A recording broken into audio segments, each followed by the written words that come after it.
প্রিয় দিনী ভাইরা, উহুদ যুদ্ধ সংগঠিত হয় ৩য় হিজরির শাওয়াল মাসে। মদিনা থেকে ৪-৫ কিলোমিটার দূরে উহুদ পাহাড়।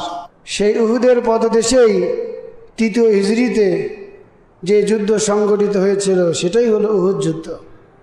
মুসলমানদের পক্ষে নেতৃত্ব দেন আমাদের প্রিয় নবী জনাবে মুহাম্মদ আরবি সাল্লাল্লাহু আলাইহি ওয়াসাল্লাম, আর কাফেরদের পক্ষ থেকে নেতৃত্ব দেয় আবু সুফিয়ান। মদিনা থেকে ৪-৫ কিলোমিটার দূরে উহুদের প্রান্তর। আল্লাহ রসুল সাল্লাল্লাহু আলাইহি ওয়াসাল্লাম ১,০০০ সৈন্যবাহিনী নিয়ে উহুদের দিকে রওনা হয়ে গেলেন। অপরদিকে কাফেরদের সংখ্যা ছিল ৩,০০০। প্রতিমধ্যে আব্দুল্লাহ ইবনে উবাই ইবনে সুলুল বিভিন্ন বিষয়ে মুহাম্মদুর রাসূলুল্লাহ সাল্লাল্লাহু আলাইহি ওয়াসাল্লামকে প্রশ্ন করেন যে উহুদ যুদ্ধ করার দরকার নাই, আমরা মাত্র ১,০০০, তাহারা ৩,০০০, আমাদের তেমন অস্ত্র নেই, যুদ্ধের আসবাবপত্র আমাদের কম, আবার জনসংখ্যায় আমরা কম। তাহারা ৩,০০০, যুদ্ধের স্বাভাবিক শক্তিতে তারা অনেক বেশি। এমতো অবস্থা তাদের সাথে যুদ্ধ করা মানে নিজেদেরকে হত্যার দিকে ফেলে দেওয়া। সুতরাং এই যুদ্ধ করার দরকার নাই। এরকমভাবে বিভিন্ন প্রশ্ন উত্থাপন করে। একটি পর্যায়ে সে এবং তার অনুসারীদেরকে নিয়ে মুহাম্মদুর রাসূলুল্লাহ সাল্লাল্লাহু আলাইহি সাল্লামের দল ত্যাগ করে ৩০০ জনকে নিয়ে। পরবর্তীতে মুহাম্মদুর রাসূলুল্লাহ সাল্লাল্লাহু আলাইহি সাল্লাম ৭০০ জন সৈন্য, অর্থাৎ যারা প্রকৃত দিনদার, রসুলের মহব্বত করনেওয়ালা, যারা প্রকৃত দিনদার, রসুলকে ভালোবাসেন, এমন ৭০০ সাহাবীকে নিয়ে আল্লাহ রসুল সাল্লাল্লাহু আলাইহি সাল্লাম উহুদের প্রান্তরে উপস্থিত হন। আল্লাহ রসুল সাল্লাল্লাহু আলাইহি সাল্লাম জিহাদের ময়দানকে সাজাইলেন। পাশেই একটি পাহাড় আছে, সেই পাহাড়ে আল্লাহ রসুল সাল্লাল্লাহু আলাইহি সাল্লাম ৫০ জন সাহাবীকে নিযুক্ত করেন এবং বলে দেন, যে কোনো পরিস্থিতিতে তোমরা সে পাহাড় থেকে নিচে নেমে আসবে না। সম্মানিত উপস্থিতি, যুদ্ধ শুরু হয়ে যায়।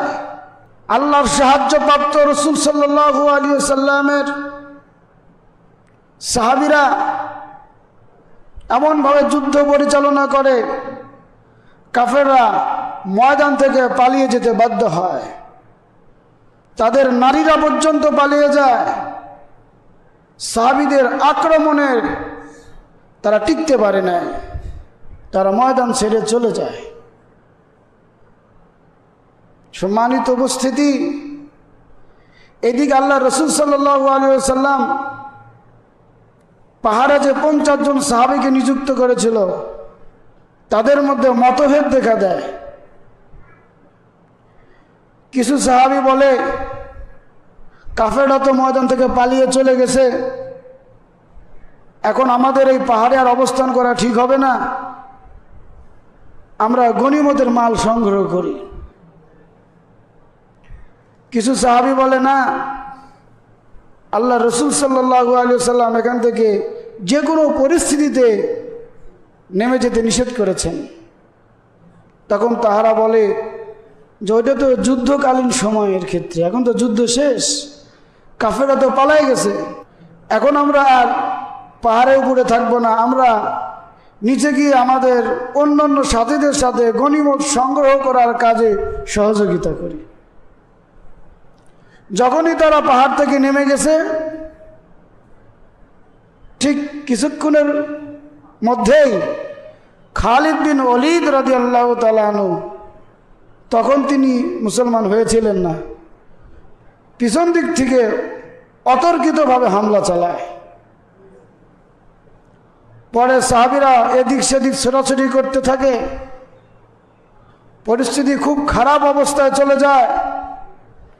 মুহাম্মদুর রাসূলুল্লাহ সাল্লাল্লাহু আলাইহি ওয়াসাল্লামকে তারা ঘিরে ফেলে এবং তীর নিক্ষেপ করা শুরু করে দেয় এবং আল্লাহ রসুল সাল্লাল্লাহু আলাইহি ওয়াসাল্লাম রক্তে রঞ্জিত হন, আঘাতপ্রাপ্ত হন। রাসূলুল্লাহ সাল্লাল্লাহু আলাইহি ওয়াসাল্লামের শরীর থেকে রক্ত পড়তে থাকে। ওই সময় ওখানে যেগুলো সাহাবীরা ছিলেন, রাসূলুল্লাহ সাল্লাল্লাহু আলাইহি ওয়াসাল্লামকে তারা নিজের বডিকে ঢাল বানিয়ে আল্লাহ রসুল সাল্লাল্লাহু আলাইহি ওয়াসাল্লামকে সংরক্ষণ করেন। এদিকে কাফেররা উহুদের ময়দানে প্রচার করে মুহাম্মদ মারা গেছে।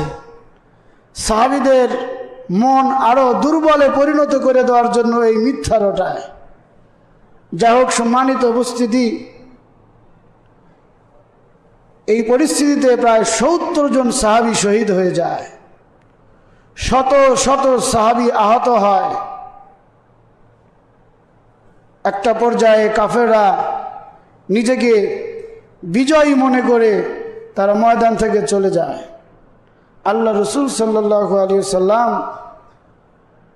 যুদ্ধের পরবর্তী অবস্থায় যে সমস্ত সাহাবীরা শহীদ হয়ে গিয়েছিলেন তাদের দাফনের ব্যবস্থা করে।